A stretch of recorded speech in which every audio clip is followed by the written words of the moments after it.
Thua të pyes në lidhje me një raportim që ka bërë Politico duke referuar disa burimeve diplomatike mbi mundësinë dhe diskutimet që janë duke u bërë në Washington, në Department of War, për një tërheqje të mundshme fillimisht nga komanda dhe më pas edhe trupave amerikane nga KFOR në Kosovë. Çfarë do të thotë ky sinjal, një tërheqje e mundshme amerikane nga Kosova nga KFOR? Përpamja ime nga bisedat që i kam patur, po edhe nga ajo që është raportuar publikisht, është që leadershipi amerikan, do më thonë, pozitat më të larta që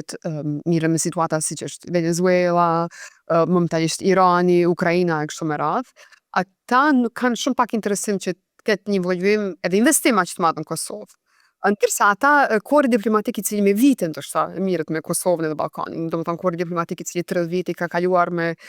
do më thonë t'involvuar Kosovën në Ballkan për një morë që nga luftrat në Ballkan, ata e shohin si shumë shqetësuese për shkak se kur Shtetet e Bashkuara të Amerikës kanë qenë involvuara në Ballkan, Ballkani ka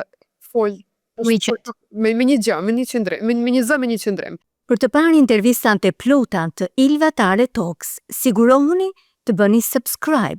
abonohuni në kanalin e YouTube dhe qëndroni të përditësuar për episodet e reja çdo javë.